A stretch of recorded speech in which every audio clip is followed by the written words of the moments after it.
Hello and welcome. Benue State in north-central Nigeria, of course, is still very much in the news. It's a big talking point in the country as a result of the attacks that happened there just a few weeks ago, or less than 2 weeks ago, actually, where over 200 persons were killed. President Bola Tinubu, of course, was in the state not quite long ago, and of course, where he held a town hall meeting there with several stakeholders. Now, the president, of course, expressed a strong dissatisfaction now over the failure of security agencies to apprehend those responsible for the killing of the over 200 people at Yelwata community in Guma local government area of that state. The president, of course, as I said, gave his thoughts during his visit to Makurdi, where he sharply questioned the police inaction. Of course, addressing that town hall meeting in Benue State, the president highlighted the importance of regional cooperation, just as he called for synergy with neighboring Nasarawa State. That's synergy now between Benue and Nasarawa State. He also directed the Benue State Governor, Hyacinth Alia, to immediately form an inclusive peace committee, which must include all stakeholders, former governors, traditional rulers, religious leaders, and non-indigenes to restore calm and foster lasting peace in the state. While demanding urgent arrest of the culprits, the president charged the heads of intelligence agencies to strengthen their surveillance and intelligence gathering. Take a listen now to some of what the president said. We are here to help you with peace. It's vital to development. And you are elected under the progressive banner to ensure there's a peace, stability, and progress, so that we can come and commission projects, rejoice with you on progress, value. It is you who will work with us as well. It will show us the way. All politics is local.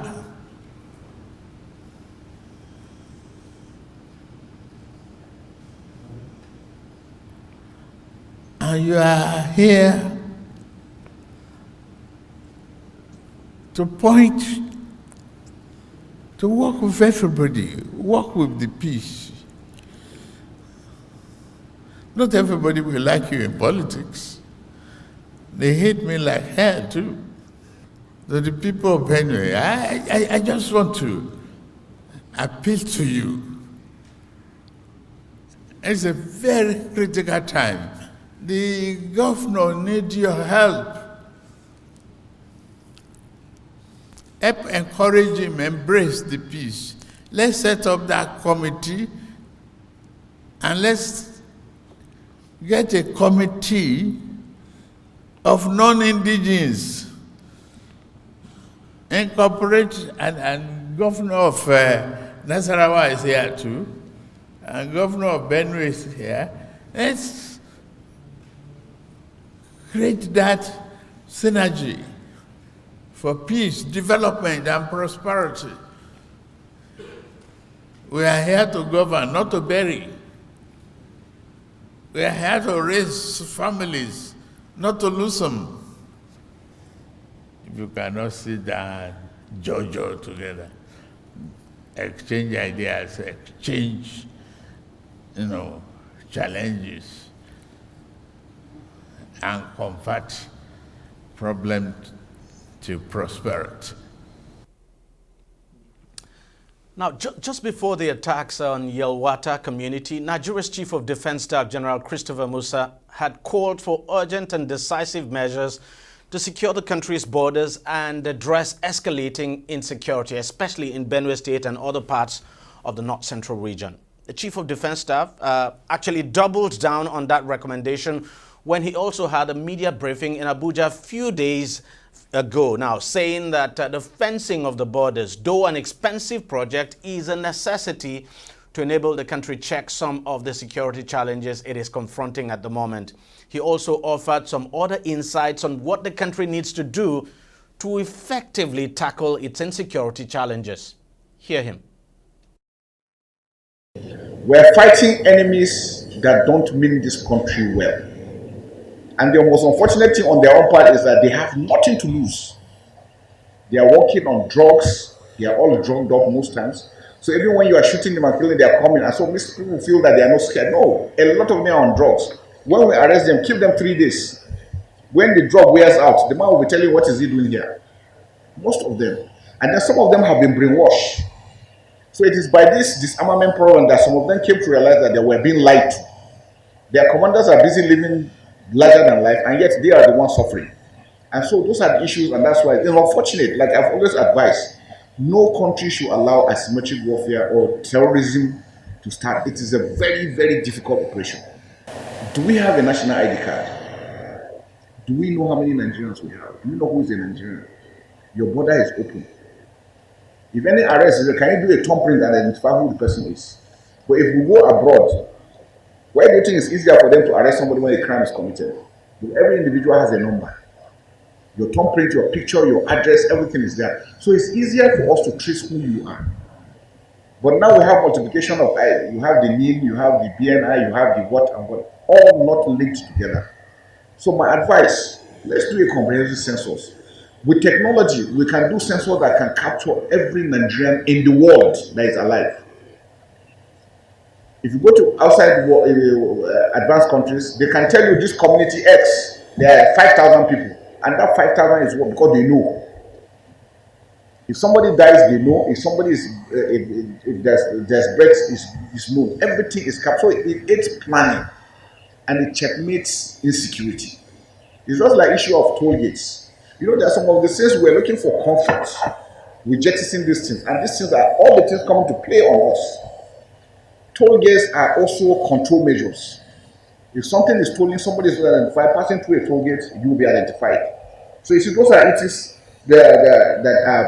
are measures that we need to look at as a nation. As we are looking at our border management, we build up a database so that every Nigerian, anything you do, they just tell you, give me your number. When they key in, they know who you are, they know everything about you, which hospital you are born, which school you went to. Nothing is hidden. Well, let's now try to unpack all of this. I'm being joined on the program by Dr. Kabir Adamu, who is a security expert and the managing director of Beacon Security Consulting, a security consultants now based in Abuja. And of course, that's where he joins us from. Dr. Adamu, thank you very much for coming on the program. Let's start with the president's speech at that town hall meeting. I mean, quite profound, some of the things that he said, and calling for peace and calling for a synergy now between the government of Benue and Nasarawa states, and of course, asking that different committees be set up. For instance, he talked about setting up a committee that would involve virtually all the political stakeholders in that state, whether or not they belong to the same party. He did talk about setting up another committee that would include non-indigens as well. Let's try to unpack all of this. Listening to the president and what he said, what do you make of everything he said at that meeting? And do you think some of the suggestions he gave there would make any difference? Thank you, DEJI. It is absolutely commendable. The president, I would say, has provided the political platform to resolve the situation in Benue State. He visited, he was dispassionate in his remarks, even when in the face of what I would call an attempt to embarrass him by a traditional ruler, one of the most respected in the state. He handled it very well and spoke like a leader, advised, and in certain instances gave directives. When the traditional ruler Tortif stood up and attempted to correct Mr. President, I admire the magnanimity that Mr. President responded with. Now, this is a traditional ruler who is rooted in his opinions.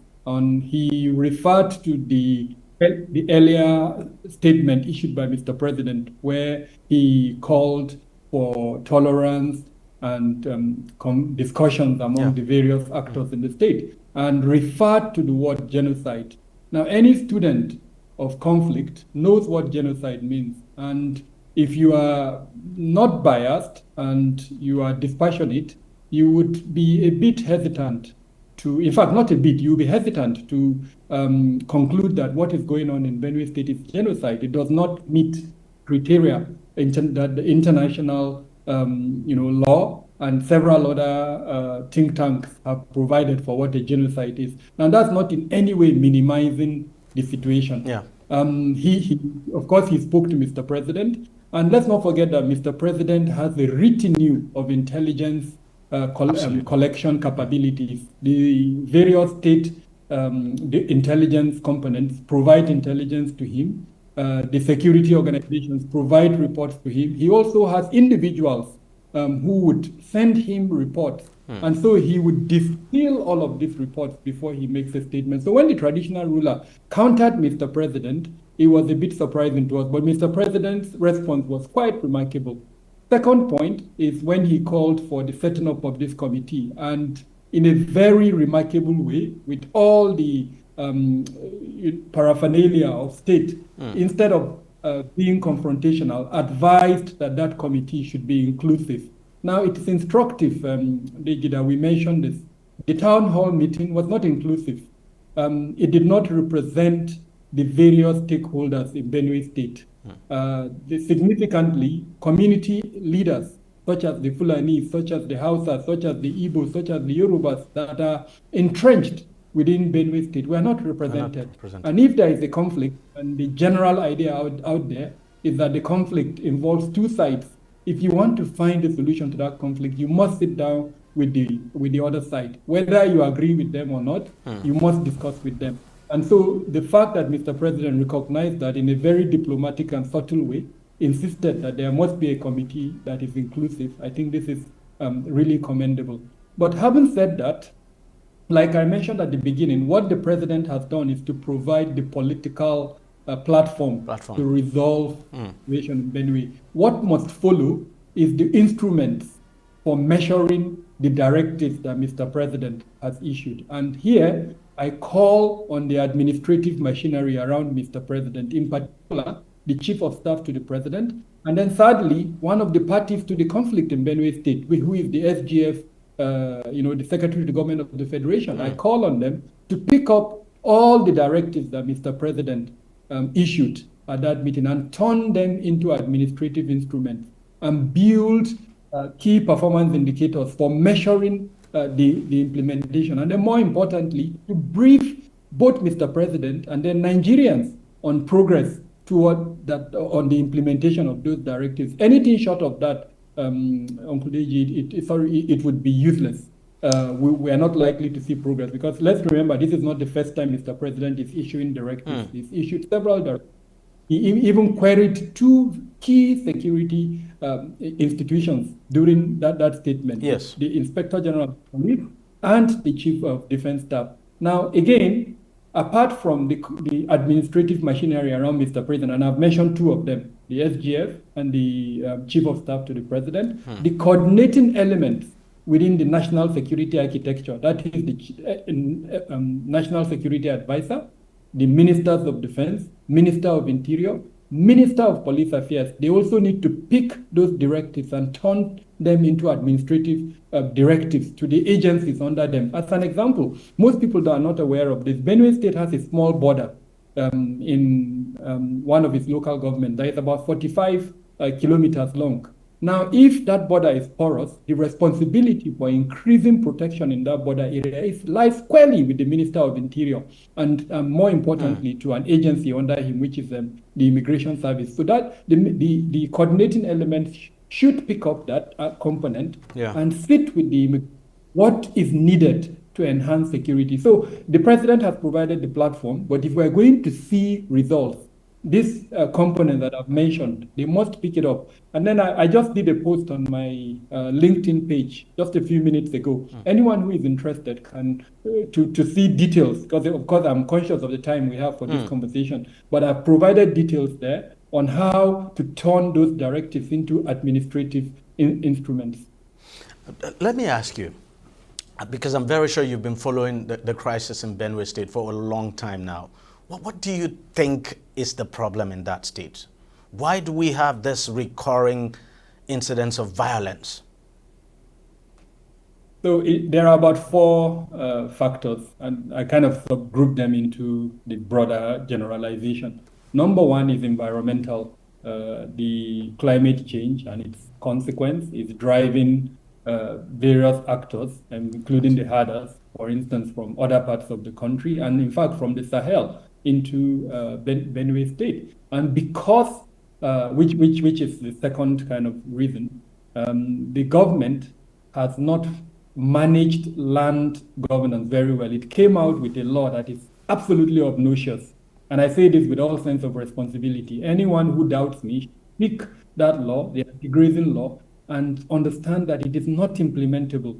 Everybody, and I say this with all sense of responsibility again, I've sat down with the leadership of the Fulani Association, the herders. They are interested in ranching, but they must be supported to move from where they are into ranching. Now, if you provide a law that makes it almost impossible for them to acquire the land to do the ranching, then you are basically telling them, leave that state. And some of them are saying that we don't know any state but that state. That's where we are born. We are fourth generation, fifth generation, sixth generation. So that's number one. Number two, also related to governance, is the evacuation notice that was issued recently by different chairmen of local governments in Benue State. They issued evacuation notice. Now, nothing is wrong with that. You want to start farming, and you are telling the herders to leave so that you can farm. But the challenge is this: instead of telling them to leave, what other countries have done, like Niger, Mauritania, Guinea, is not to tell the herders to leave, it's to tell them, look, guard your cattle,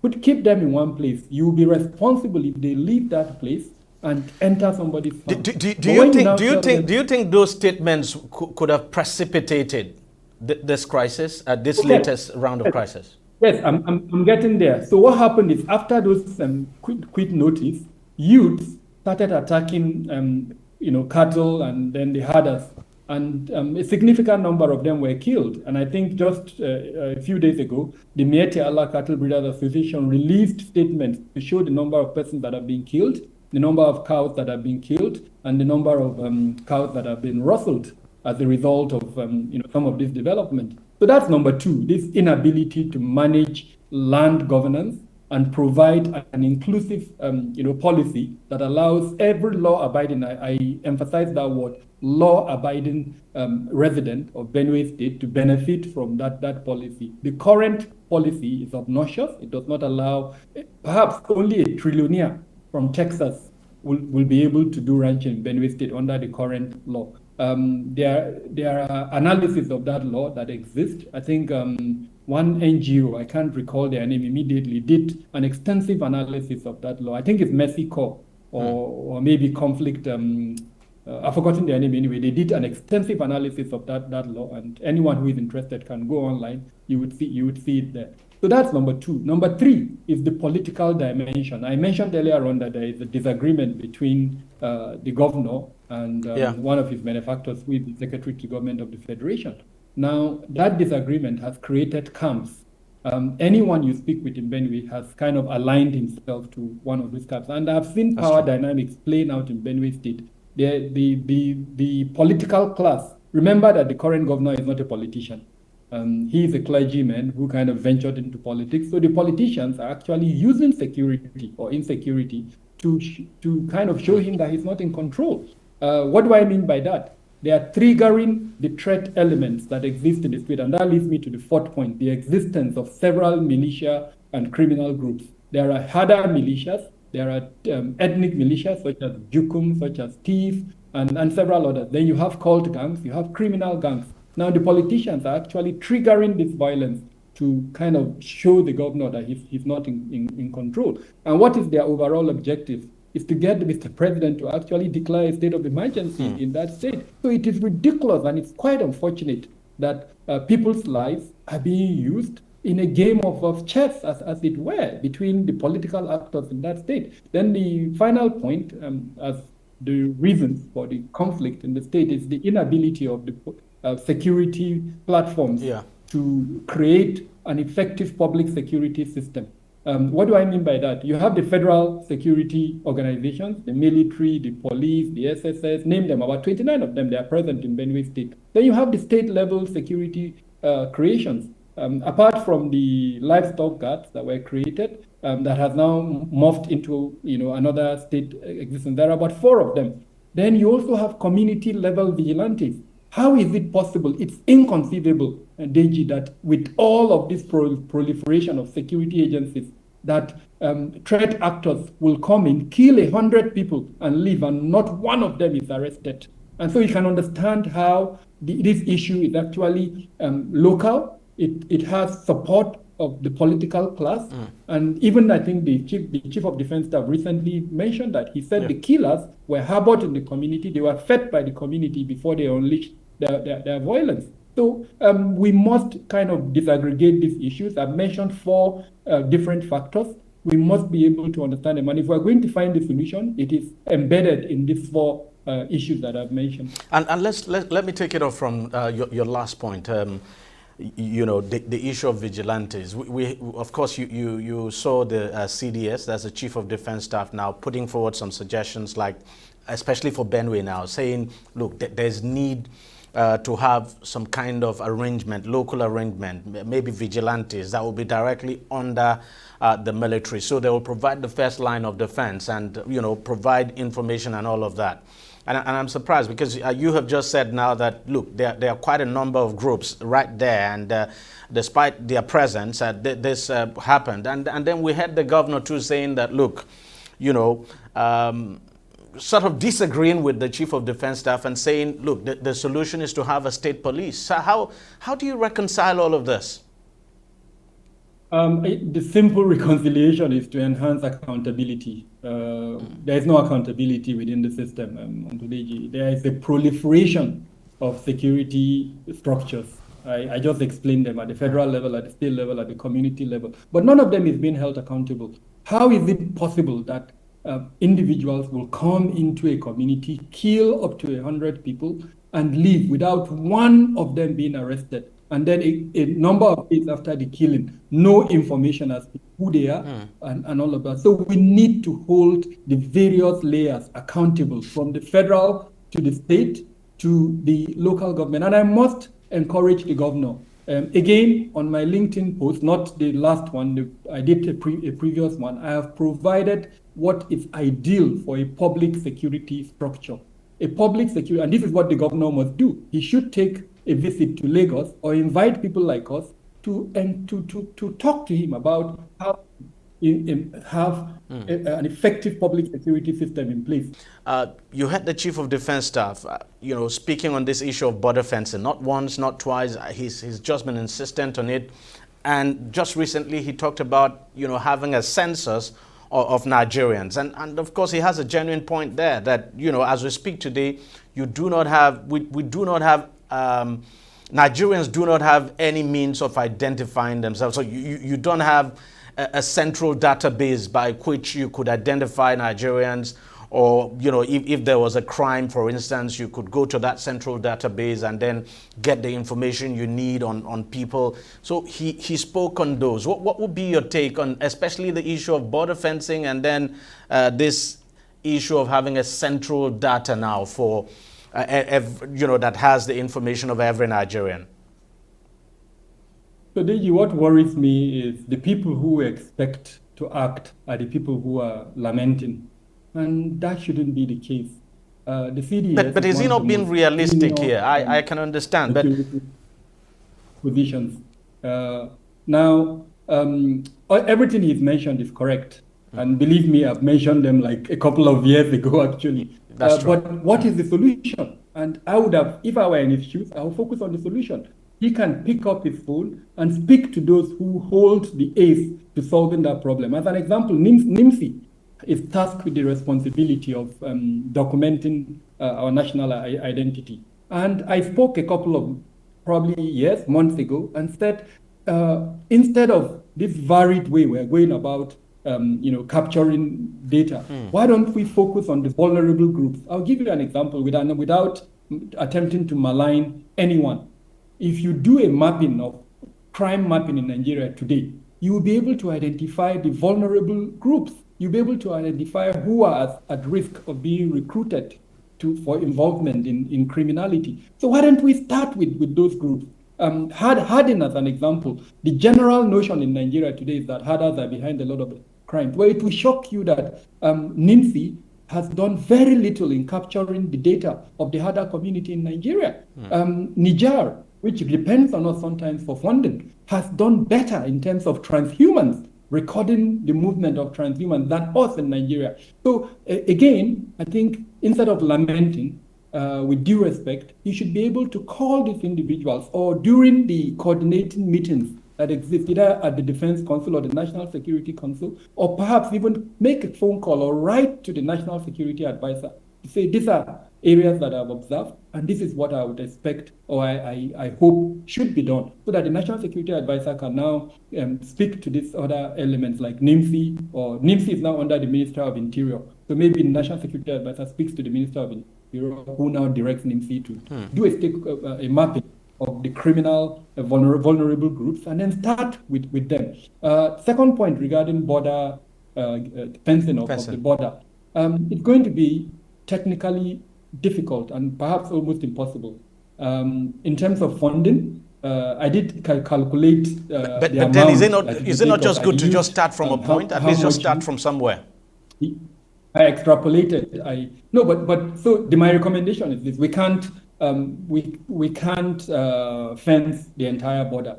Let's map the vulnerable points and then use technology as a force multiplier. In today's world with surveillance, DEJI, if you put young boys, graduates of IT courses and geography, you put them in a room and arm them with the right computers and the right apps, they will be able to trace movement for you using technology. So we don't need that kind of physical borders. There are surveillance capabilities that can augment, if we do targeted borders in some of the most vulnerable locations, and then now use surveillance technology. And then more importantly, have light force deployment capabilities within the Nigerian army and enhance the effectiveness of our immigration service. I think would get what we want. That's against this broad recommendation for fencing.